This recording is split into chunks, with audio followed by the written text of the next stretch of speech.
This is the full guide to building an aesthetic body. I've seen so many YouTubers talk about building an aesthetic body. So many YouTubers fucking milk the shit out of this content so they get the most views. But today I'm making one long full guide on building an aesthetic body. As you can see from the photos, this is me about 7-8 months ago. And this is me now, right? The thing is, a lot of people say, oh, there's not that much of a difference. But keep in mind, most transformations you see are not natural. Plus, I'm not strict on bodybuilding. I do bodybuilding and I do boxing. I mix both. I'm not the type of person to be very, very big but can't even throw a punch. But that's just your personal preference. So I went from this to this in a matter of 8 months. As you can see, pretty much every single muscle in my body got bigger. This is my lats after training them for, I'm not even kidding, 5 fucking months. As you can see here, I don't have the best genetics. But I'm pretty sure my back is wider than a lot of the people that have been going to the gym for a year or two. And I'm going to show you how you get this. And here, as you can see, I've slimmed down. I have narrow clavicles, but I made it up by doing certain exercises that I'm going to tell you. And I've got a slimmer waist. Still not perfect, still not low body fat, but we're making progress.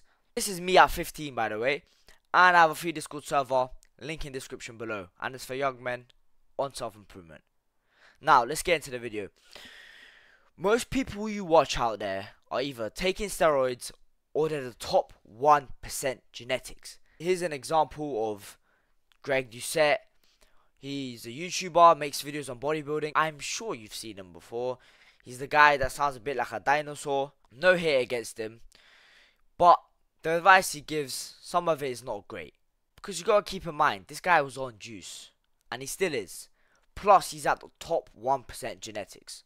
For example, this guy here, Liver King. Everyone's seen this guy before. He lied about not being on steroids. And if you take a look at that, you could just see that is steroids. Look how rough his skin is. He has so much muscle. Look at his veins. Everything here, you could just tell he was on steroids. But no, he lied to you guys saying it's because he was eating organs or some shit. So these people are trying to take your money to build a body like them when you will never will. But I'm here to make it for free. So let's not waste any time with this video and start. Okay, let's start with what is an aesthetic body. It's very, very different to a normal muscular body.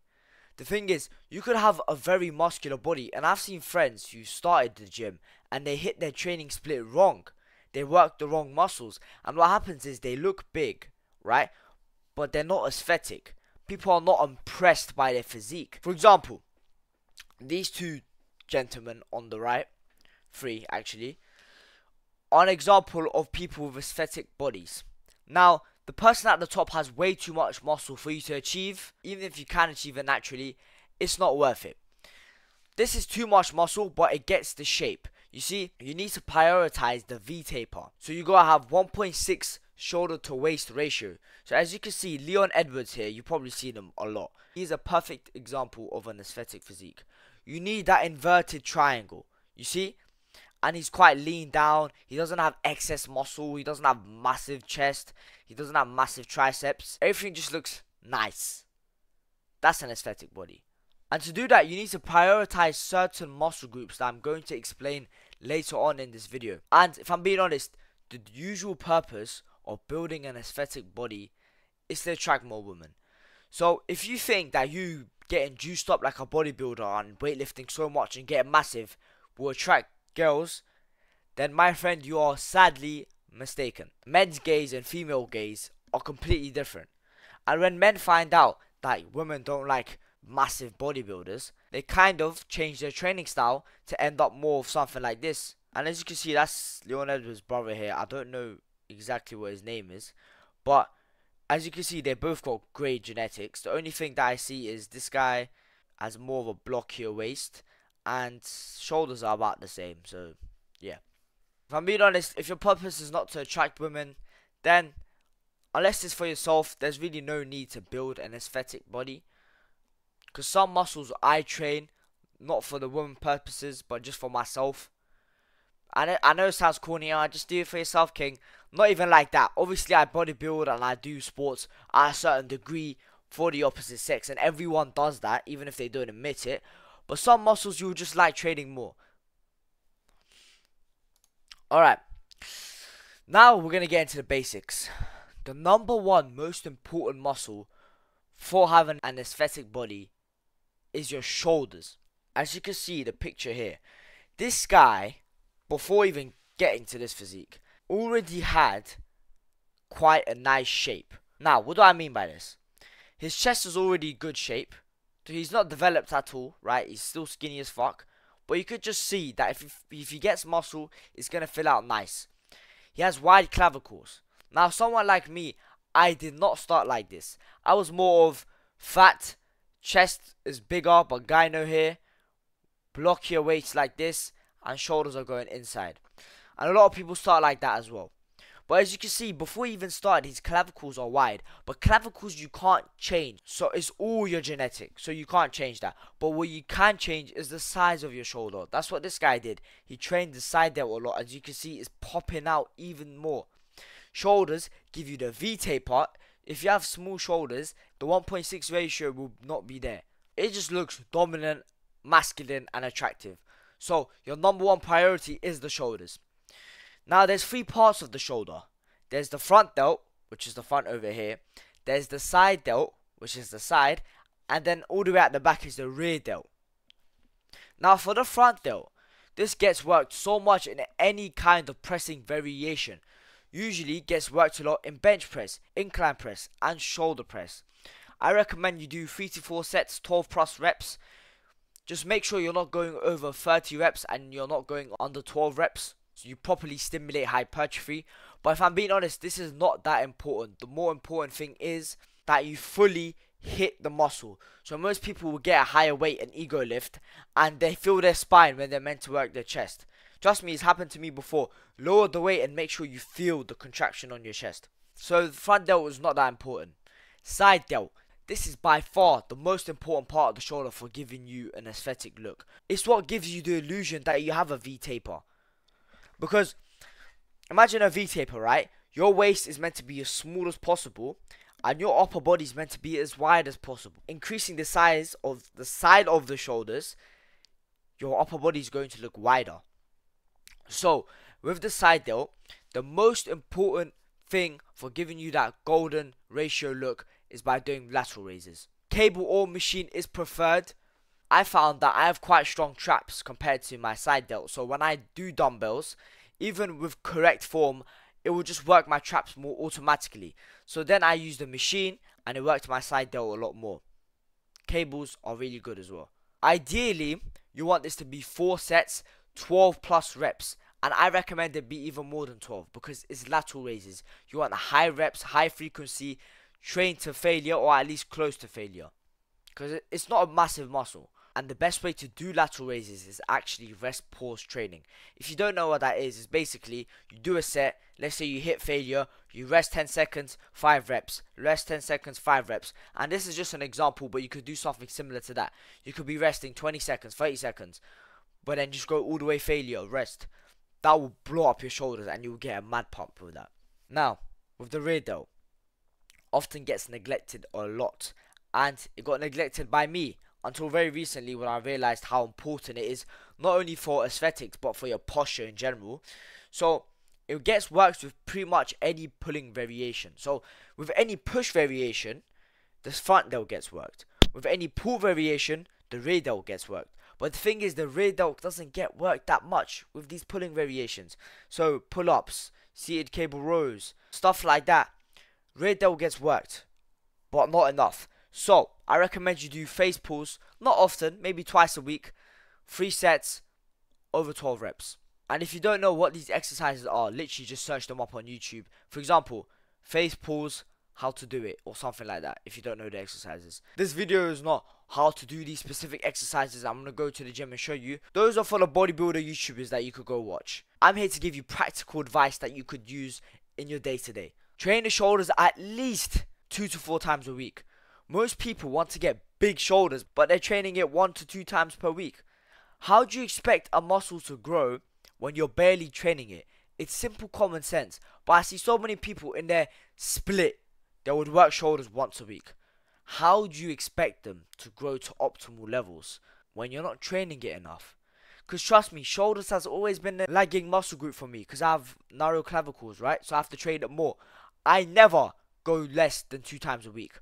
Going 4 times a week is on the upper range, and with then you can't do too much intensity. But I think 3 times is the sweet spot. Just don't get out of this range. Now, second most important, back and abs. I don't prioritize aesthetics, so I sit on a higher body fat. I'm sure you know this. The lower your body fat, the more your abs show. So we could give you an example right now. You see Leon Edwards with his 1, 2, 3, 4. I think is that 8-pack? Nice. Let's say he has a 6-pack, right? And let's say right now he's 10% body fat. If he gains 10% body fat right now, so he's now 20% body fat, you won't see his abs anymore. You might see a little outline, tiny outline, but it won't be there anymore. Because when you strip off body fat, your abdominals show. So everyone has abdominals. If I'm being honest, 70% of the game is just losing the body fat for abs. And for abs, what I like to do is captain's chair leg raise. You could do any variation of leg raise. You could do decline sit-ups. And I go boxing. So boxing works the core a lot. So that's for abs. Are one of, if not the most important body part for attracting women. That's why it's one of the most important for building an aesthetic body. Now, back. It's the second most important muscle behind the shoulders for aesthetics. Let me tell you why. In order to get this inverted triangle look, you need your back to be wide. Let's say my back over here ended right there. So I have pretty much nothing. My body shape will be terrible. I'll be more like a rectangle than an inverted triangle. There's a lot of parts of the back. I don't want to get autistically detailed into this, but all you kind of need to know, this is the mid back, this is the lats, and that's the traps. The traps are very big muscles, just this and then this as well, and then lats here. I don't know the names of all of the muscles, but all I know, and what everyone knows, is that the lats are the most important for giving you that aesthetic look. Wide back is better than a thick back. Thick back is still important, but wide back is the most important for giving you that shape. And how do you work the lats, you might ask? Pull-ups and lat pull-downs. 3 sets. You could do 4 sets as well. I'm just saying 3 sets because it's just the basic. Everyone knows about it. 12 reps. And I believe me doing pull-ups actually gave me a much wider back. So I still do lat pull-downs every now and then, but I mainly do pull-ups. Plus you get extra hit on your forearms and biceps. The second most important muscle for aesthetics. Now, train the rest of the muscles 1 to 4 times per week. And I put the range kind of wide, but 4 may be a bit too much and 1 time will be too less. So 2 to 3 times is the best. Depending on how much you train the other muscles, just do it a bit less and prioritize those muscles more. It is not as important as the other ones. For example, let's say I have big triceps. I still look big, I look a lot bigger, but it's not that important for aesthetics. Aesthetics is mainly about body shape. Now, we're going to get into nutrition. Second most important thing for getting an aesthetic body.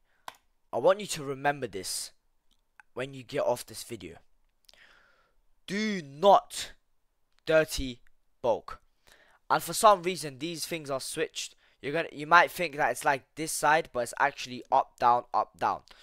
So we're not juiced up bodybuilders. As you can see, I don't know who this guy is. I just searched up bodybuilder eating a burger. But the point is, you can't afford to dirty bulk.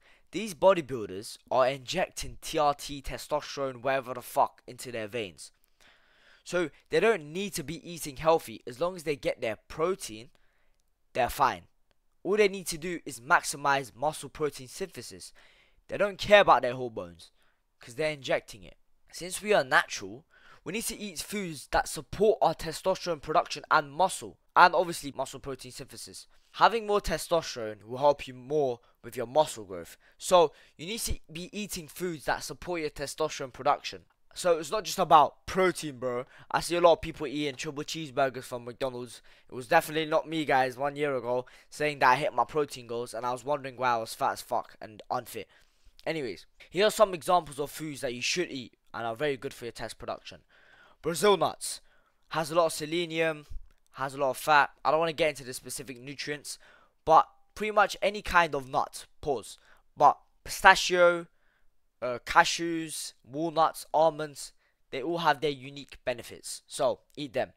Red meat, very, very, very important. So lamb, beef, etc. Chicken thighs, not breast. I admit, red meat is better than chicken thighs for testosterone production, but thighs is definitely not a bad choice. But you should definitely not eat chicken breast. Chicken breast is, first of all, tastes fucking horrible. Second of all, it's low calorie, which we don't want, unless you're fat as fuck watching this. It's lower in fat, which is not good for test production. And it's not nutritious, contrary to popular belief. So chicken thighs is pretty much an upgraded version. Eggs, try to go for 4 a day. Sweet potato, these are for your carbs. A lot of vitamin C, it's good for you. Fruits, any kind of fruit. And lastly, vegetables. You need your antioxidants. You need to be having a healthy gut. This is an example of a balanced meal that you should be eating. This looks like the cute little vegan food kind of thing, but I'll replace the bread with some red meat. So don't fall for the people saying that red meat causes cancer or some shit. Most of the time, the people that say that, they can't even run a fucking mile. So make sure you sleep 8 to 10 hours a night. I cannot stress how important this shit is, because I used to struggle, and I still kind of am, with quality sleep. So every single day I'll be getting shit sleep, and I was wondering why I was so tired and making shitty muscle gains. Then I didn't fix my sleep yet. I don't want to get into it, just some nasal congestion issues. And the better my sleep got, the more muscle gains I saw. Because it supports T production, it supports muscle protein synthesis, it just helps you a lot. Because sleep is probably the third most important thing for muscle growth. So yeah, make sure they're quality hours. Don't go to sleep too late. I want to remind you that I have a free Discord server for young men on self-improvement. So go check that out.